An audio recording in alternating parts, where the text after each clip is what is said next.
passé une semaine bénie parce que vous êtes là, gloire à Dieu. Dieu vous a gardé, chacun dans ses activités.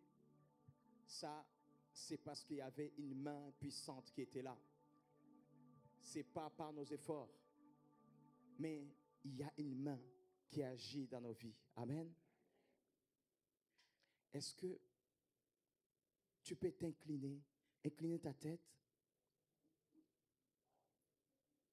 et tu regardes dans ta vie, autour de toi, comment tu es venu ici et tu dis merci. La parole, merci. Merci pour ce que tu vas encore me montrer ce matin. J'ouvre mon cœur pour toi. Écris dans mon cœur cette parole. Je veux qu'elle reste. Car c'est la lumière. C'est la lampe à mes pieds. Je vais marcher là où tu m'as conduit. Merci, Jésus-Christ. Amen. On a passé la semaine, Dieu était là, sa faveur était dans notre vie. Et c'est cette faveur qui fait qu'on est là ce matin. Certains étaient dans les activités professionnelles, d'autres à la maison, mais toujours dans les activités. Il n'y a pas là où tu peux passer la semaine où tu vas dire que tu n'étais pas dans une activité quelconque. Sauf que le cadre ou la grandeur d'activité, le volume d'activité est déterminé en fonction de la manière dont tu vois comment tu as passé ta journée. C'est là que quelqu'un va se permettre de dire que la maman qui est restée à la maison avec les enfants, et lui, comme il a été au chantier de BTP, il a soulevé des choses solides, il rentre, il est complètement fatigué, il pourra se permettre de dire, quand il arrive à la maison, en disant, tu n'en fais que ça. Pourquoi? Parce qu'il réalise que lui, il a beaucoup travaillé, mais la dame, la maman qui est restée à la maison, en quelque sorte, n'a rien fait. Non, ça c'est son avis à lui. Mais par contre, si on demande à la maman, elle aura beaucoup de choses à dire. Pourquoi? Parce qu'elle était débordée, justement. Elle a fait tellement de choses dans sa journée. Elle était active. On ne peut pas dire que l'autre ne fait rien. Non. Sauf si la personne est malade, allongée. Il y a toujours quelque chose, une action que nous faisons. Et autour de tout cela, vous allez voir que la plupart des choses que nous faisons convergent quelque part à chercher la paix. Quelque part, tout ce que nous faisons, tout cela converge à la paix. Tu es bien d'accord avec moi que tu vas aller travailler parce que tu veux aussi gagner suffisamment pour que quand tu vas payer ton loyer, tu puisses être en paix. Tu pourras dire même prélèvement automatique. Parce que tu veux la paix, bien sûr. Tu veux assurer la paix dans l'avenir de tes enfants. C'est pour cela que tu vas dire, je vais aller travailler. Je vais pouvoir investir pour l'avenir de mes enfants. Quelque part, tu cherches la paix. Jésus-Christ, et il s'appelle Prince Moutoula. Vous savez ça? Est-ce que vous savez que Jésus-Christ s'appelle Prince Moutoula? Ben oui, parce que Moutoula veut dire la paix. Vous comprenez? J'ai pris la version taïna un peu à ma manière. Prince Moutoula. Moutoula veut dire la paix. En fait, Jésus-Christ est prince de paix. Et quand il est venu ici sur la terre, il est né comme tout le monde. Il a grandi comme tout le monde. Sauf que à l'intérieur de lui, il avait cette envie des choses de Dieu. de la parole du Père. Il a commencé à apprendre beaucoup la parole. On va voir que quand il va avoir 30 ans, il va prendre la décision d'aller se faire baptiser. Il va aller vers Jean-Baptiste. Il va se faire baptiser. Quand il est sorti du désert, qu'est-ce qu'il va faire? Le Saint-Esprit, quand il est sorti de l'eau de baptême, vous me suivez? Quand il a été baptisé, il est sorti de l'eau, le Saint-Esprit est descendu sur lui comme une colombe. C'est ça ce que dit la Bible, n'est-ce pas? Et automatiquement, la Bible dit que le Saint-Esprit l'a conduit vers le désert, dans le désert. Il a été conduit dans le désert par le Saint-Esprit. Pourquoi faire? Pour être tenté par le diable. Vous voyez ça? Ça veut dire que le Saint-Esprit l'a conduit pour qu'il soit exposé au péché. La tentation du diable, quand Dieu te tente, l'objectif c'est pour t'amener à t'atturer dans le péché. Ce n'était pas pour parler avec le diable, non. C'était pour qu'il soit tenté. Il n'y a pas autre chose. Derrière la tentation, il n'y a qu'une seule chose, péché. Le Saint-Esprit, l'Esprit de Dieu, va pouvoir conduire Jésus dans le désert, où il va être seul, exposé à toute forme de présence du péché. Et Jésus-Christ va aller là-bas. Dis, la paix est un trésor. Et le brisement me conduit dans la paix. Jésus-Christ, il est le Seigneur. Mais voilà le Saint-Esprit, qui est la puissance qui était venue. Au lieu de faire le travail qu'on peut s'attendre que le Saint-Esprit va faire, parce que c'est une puissance. Il n'y a pas une puissance que le Saint-Esprit. On pouvait s'attendre en disant, notre Seigneur puisse aller directement dans des villes aux alentours, prêcher la bonne nouvelle, démontrer parce qu'il y avait la puissance déjà sur lui. Mais entre le moment où il a pris la décision de suivre la volonté du Père, c'est-à-dire de commencer vraiment son ministère, et le moment où il a commencé réellement, il y a eu un temps du désert. Le désert, ça a été un moment où Jésus-Christ est rentré lui-même dans le brisement, où il va apprendre à pouvoir faire face aux tentations de l'ennemi, où le diable va se présenter. Il est écrit qu'il a été conduit pour qu'il soit tenté par le diable. Le diable, ça veut dire l'accusateur. Où il va faire des choses pour qu'il puisse avoir quelque chose à dire contre Jésus.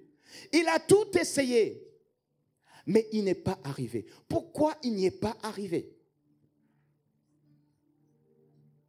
Parce que Jésus a fait ce qu'il fallait.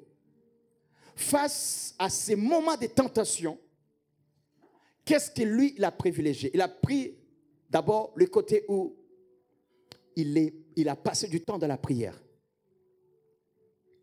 Il a compris qu'il a besoin du soutien du Père. De lui-même, il ne pouvait pas. Même plus tard, il nous dira que tout ce que je fais, je suis en accord avec le Père. Il va apprendre là-dedans. C'était le moment où l'enseignant était venu. Il fallait qu'il puisse avoir un temps de rester avec l'enseignant, qui est le Saint-Esprit, pour qu'il puisse, en quelque sorte, actualiser les informations célestes en lui. Parce que souvenez-vous que jusque-là, Jésus est né comme tout le monde. Et c'est seulement quand il est sorti de l'eau de baptême que le Saint-Esprit est venu sur lui. Ça veut dire que c'est à ce moment qu'il a commencé maintenant à avoir... Dieu a commencé à actualiser tout ce qui est dans les ciels et comment il va maintenant opérer sur la terre.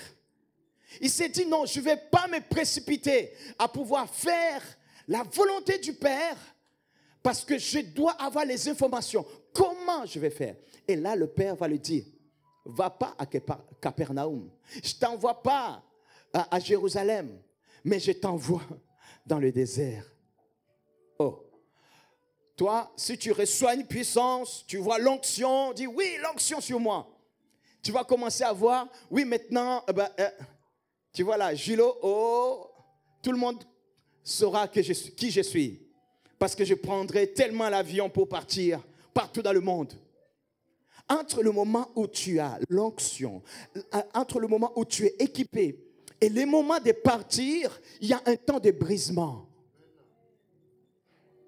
Le temps où tu vas comprendre au plus profond de toi-même que rien ne peut se faire de moi-même. Tout ne doit venir que d'en haut. Afin que rien ne puisse, aucune gloire ne te soit attribuée. Ou tu ne puisses pas arriver à un stade où, directement ou indirectement, tu puisses, quelque part, te donner les mérites. Le Jésus-Christ s'est mis dans ce rythme-là. Il est resté avec le Père. Les bêtes étaient venues. Il n'était qu'avec le bête dans le désert. Mais il a résisté. Toutes sortes de tentations. Jusqu'au moment où le diable a vu qu'il était fatigué, qu'il avait faim. Il est venu lui-même se présenter. Mais qu'est-ce qu'il va faire? Déjà, il était en train de prier. Il était en train de jeûner. Et il avait les atouts. Comme il était en relation avec le Père. Le Père faisait de lui vraiment la parole. Le Saint-Esprit l'enseignait. Le Saint-Esprit lui donnait son caractère de la parole. Et du coup, quand il va commencer à parler, il parle avec tous les atouts divins en lui. Jésus, quand il est sorti du désert, il n'était plus le même. Jésus, quand il a rentré dans le désert, quand il a rencontré Jean-Baptiste dans ce eau de baptême, c'était un homme, une personne, un fils de l'homme.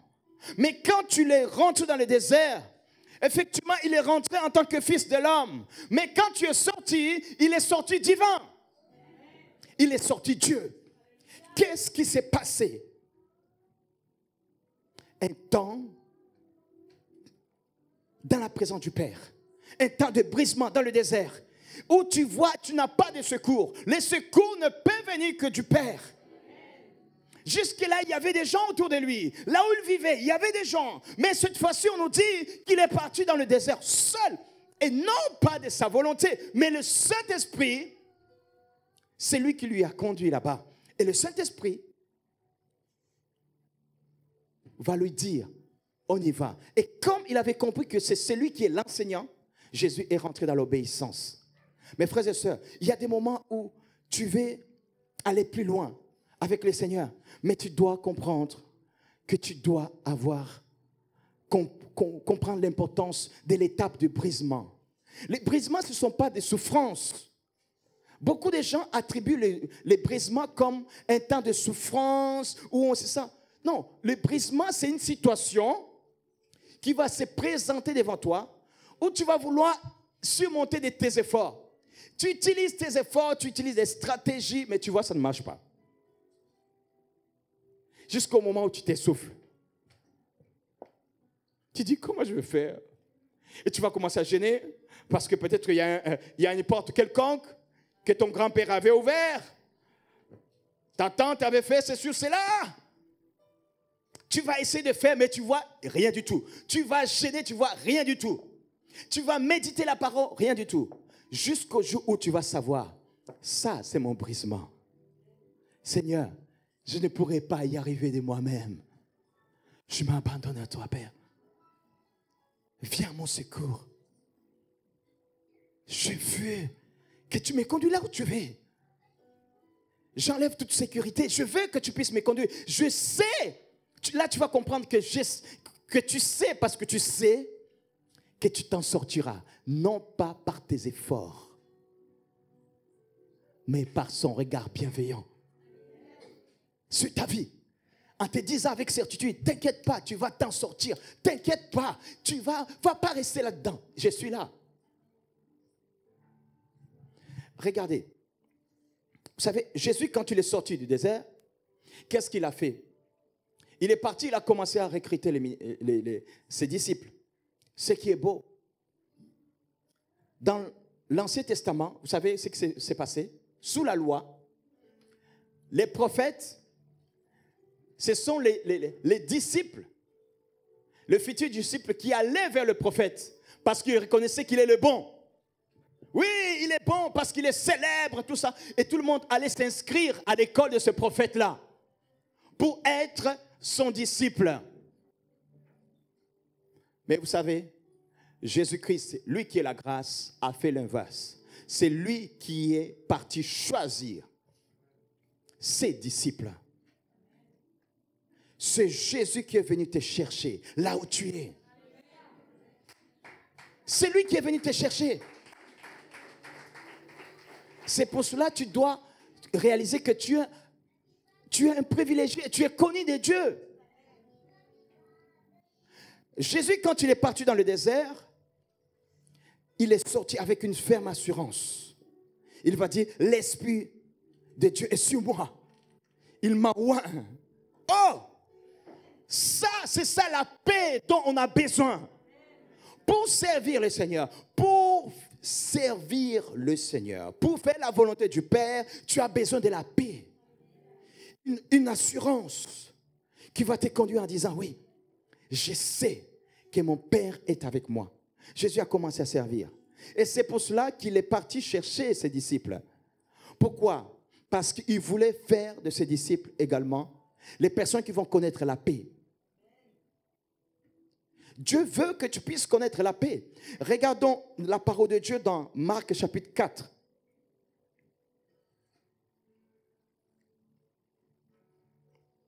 Marc chapitre 4, verset 35. La Bible dit ceci. Ces mêmes jours, sur le soir, Jésus leur dit, passons à l'autre bord. Après avoir renvoyé la foule, ils l'amenèrent dans la barque où il s'est trouvé. Et il y avait aussi d'autres barques avec lui. Il s'éleva un grand tourbillon. Dis tourbillon. De l'autre côté, on a parlé du désert. Ici, on nous parle du tourbillon.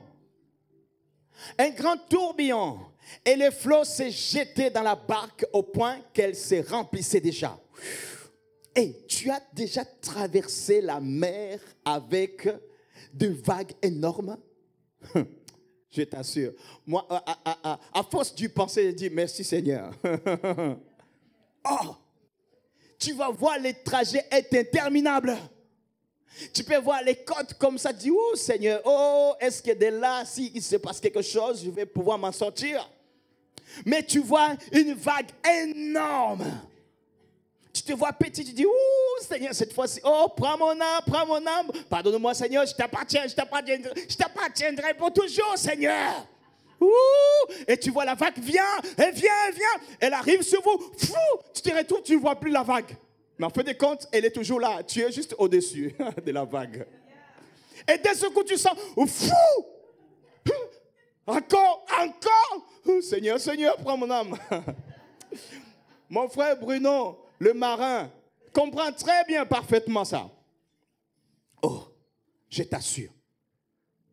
Je préfère que tu ne puisses pas vivre cela, que juste entendre ce que je suis en train de dire. Hein? C'est bon, je te limite par là. Écoutez, il s'éleva un grand tourbillon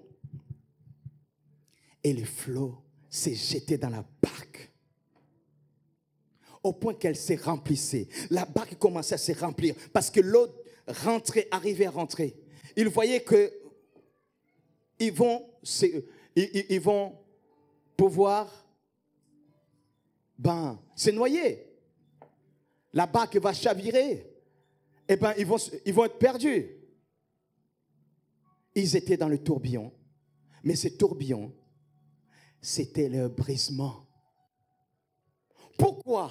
Parce qu'ici, on est en face, il y a ceux qui sont décriés là, ceux qui sont de constater la situation, ce sont des pécheurs aguerris. Ce sont des pécheurs aguerris. Les Pierre, les Jean, les Jacques, c'était des pécheurs aguerris. Vous vous souvenez là où Jésus les a trouvés? Ils étaient en train de laver leur barque, leur filet, tout ça. C'est là que Jésus les avait trouvés. Ils étaient dans la mer parce qu'ici, ils partent de Capernaum vers le territoire des Gadaréniens. À un moment donné, ils vont pouvoir traverser tout ce territoire. C'est un territoire qu'ils connaissent bien. C'est la mer de Galilée qu'ils connaissent très très bien. Ils ont l'habitude du péché. Ils connaissent les conditions. Mais par contre, cette fois-ci, ils sentent que non. Là, ils ont utilisé les techniques. Ils voient, non, cette fois-ci, là, ça ne va pas. Ils ont essayé de leurs efforts. Ils ont voulu arriver. Et ils savaient, non, on a des techniques. Oh, hey, Jean, allez, vas-y, de l'autre côté. L'autre, Pierre, oh, on fait ceci ou cela. Jacques essaye aussi.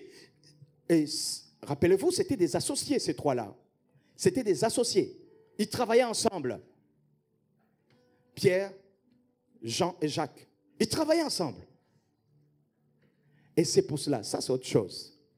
Vous allez voir que Jésus va faire d'eux les gens qui seront autour de lui. Ils avaient déjà une manière de travailler ensemble. Et Dieu, Jésus-Christ va faire d'eux les disciples les plus proches de lui. Pourquoi? C'est une manière de te montrer aussi, quand Dieu t'appelle, il t'appelle à ce qu'il puisse enlever les perturbations, les confusions qui sont dans ta vie. Non pas que ta vie passée puisse plus avoir de la place dans ta nouvelle vie, mais tout simplement que tu puisses simplement apprendre maintenant à la valoriser avec la parole de Dieu.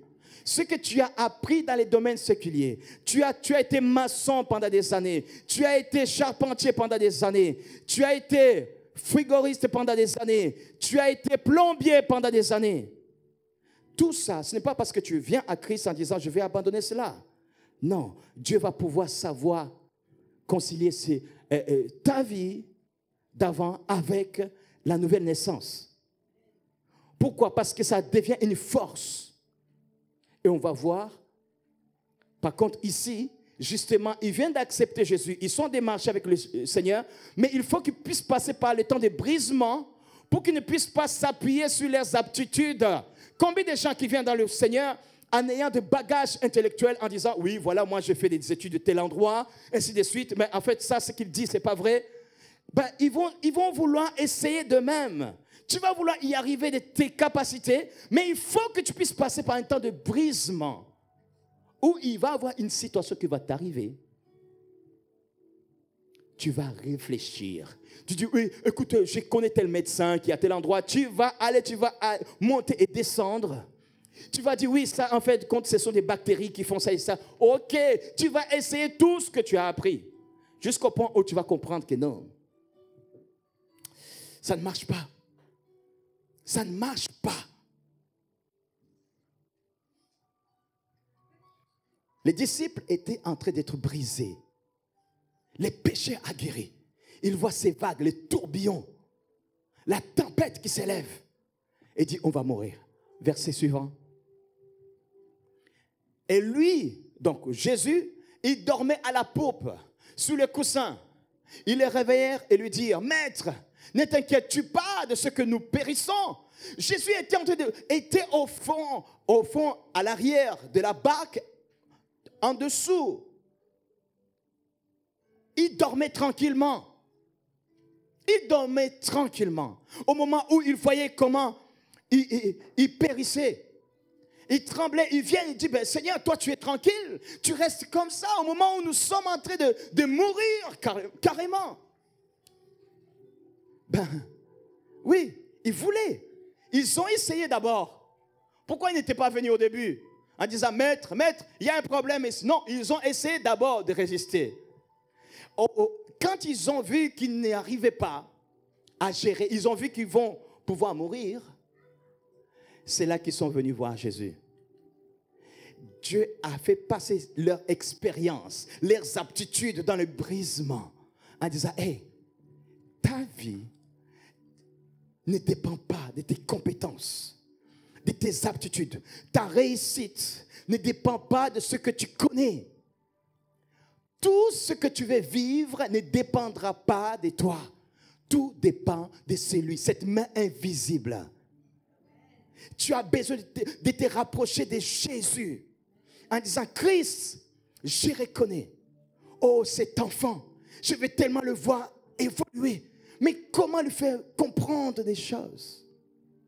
Tu dois faire appel à une main invisible. Tu vas dire, oui, mon fils va faire telles études, ma fille fera ça et ça et ça. Il arrive, il sera brillant jusqu'au bac. Il a son bac avec mention. Et quand tu lui dis, va faire les études, il dit, non. Écoute, année sabbatique d'abord. Après une année sabbatique, il t'a dit, écoute, papa, écoute, je suis désolé, moi, ça ne m'intéresse pas les études. Hein. Tu sais, aujourd'hui, dis, mais cet enfant, depuis qu'il est petit, j'ai économisé. Fiston, il y a de l'argent, j'ai mis quelque chose. Tu vas aller, n'importe quelle université, tu vas faire. Tu vas réussir, fiston, tu es intelligent. Tu vas faire tes discours, tu lis. Rien ne marche. Tu te dis, mais comment je vais faire? Dis brisement. Brisement. Dans l'éducation de tes enfants, tu as besoin de brisement. Dans ton couple, tu as besoin de brisement. Dans ton foyer, tu as besoin de brisement. Dans ta carrière professionnelle, tu as besoin de brisement. Dans ton entreprise, tu as besoin de brisement. Ton entreprise ne pourra prospérer, atteindre l'apogée, là où Dieu a prévu qu'elle puisse aller, le jour où tu vas comprendre le brisement. Abandonner d'abord à Dieu en disant, Seigneur, amène-moi là où tu veux. J'ai confiance en toi.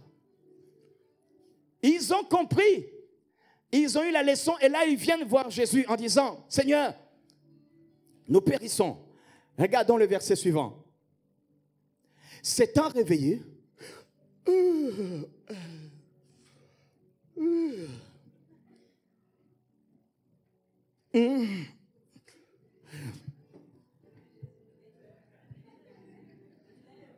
le réveil de Jésus.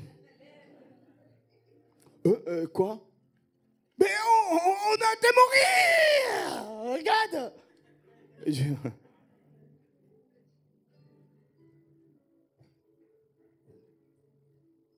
La paix. Il menaçant le vent et dit à la mer, silence, tais-toi. Tu ne sais pas qui je suis? Je suis la paix. Allez. Chut. Et automatiquement, le vent cessa. Il y a un grand calme.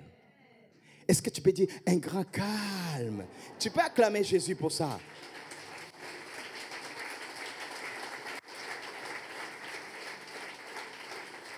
Il est la paix.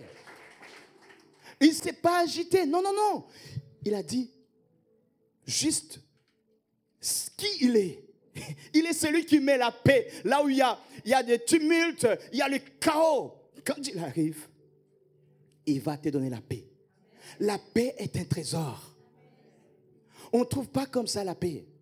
Il y a des gens qui sont riches, très riches, qui ont de l'argent.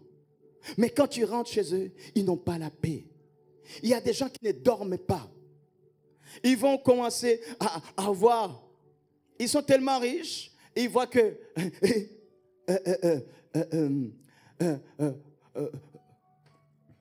où sont le marché que je vais gagner demain, dans la journée. Ah bon, on est déjà 3 heures du matin. Il n'a pas encore dormi. Il pense au marché qui va gagner là et là et là. Écoute, il se réveille. Tout le monde dort, les enfants dorment. Il retourne encore sur l'ordinateur. Il n'a pas. Pourquoi? Il n'a pas la peur. Pourquoi? Parce qu'il a la peur que tout s'effondre. Il va chercher la paix, il ne va pas la trouver. Parce qu'il panique. Ce qui devait lui rassurer la paix, par exemple son entreprise, ne lui donne pas la paix. Il y a des gens qui gagnent des promotions. Ils ont un travail magnifique. En fin de compte, pourquoi il a accepté ce poste? Parce que beaucoup de travail va aussi avec plus de finances, des salaires. On est bien d'accord? Mais si on te donne une promotion et que tu l'acceptes, ça veut dire quelque part, il y a de l'argent aussi. Vrai ou faux? C'est pas vous, mais moi, je pense que ça doit être comme ça. Alors, mais le travail là devient son piège. Il travaille tellement, il doit travailler maintenant pour répondre à ces salaires-là. Il travaille, à tel point que il n'a pas la paix. Il y a des gens qui sont célèbres, mais ils n'ont pas la paix. Ils sont prêts à tout donner pour avoir la paix. Dans leur maison, auprès des enfants, ils veulent vivre la paix, mais ils ne trouvent pas la paix. Il y a des gens qui sont rongés depuis leur enfance. Ils cherchent la paix, mais ils n'en trouvent pas. Ils bagarrent, ils veulent connaître qu'est-ce que veut dire la paix. Il y a la souffrance dans leur âme. Ils vont chercher la paix. Nous avons vu des stars qui se suicident, des gens qui sont célèbres, qui se donnent la mort. Ils n'ont pas la paix. Ils cherchent la paix, mais ils n'en trouvent pas. Et pourtant, ils sont riches. La paix, tu ne peux pas la payer. Personne ne peut avoir le moyen de pouvoir avoir suffisamment l'argent pour payer la paix. Peu importe l'âge que tu as, au plus profond de toi-même, tu as besoin de la paix. Parce que sans la paix, tu ne peux rien construire. Parce que tu seras tout le temps agité. Et comme tu es tout le temps agité, cela va créer des effets négatifs dans ta propre vie.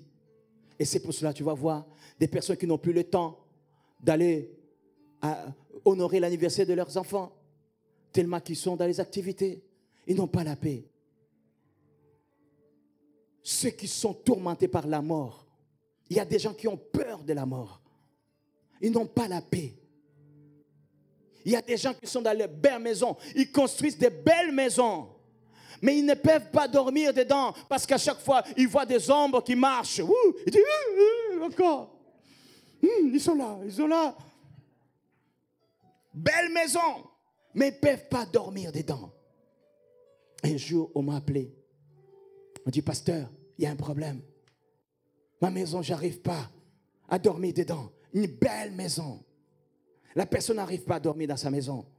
J'étais parti, je regarde la maison, je dis, moi-même, j'ai dit, où est-ce que je vais poser mon pied? Tout est propre, impeccable. Je dis, ça veut dire immédiatement. Tu arrives, tu dis, Seigneur, c'est celle-ci que je veux. Et pourtant, l'autre veut la fuir. La personne cherche la paix, n'envie pas la vie de l'autre. Mais je te conduis à ce que tu puisses avoir une envie qu'il faut. Envie la foi de l'autre, par contre. Envie celui qui peut donner la paix. Il s'appelle le Prince de paix, Jésus-Christ.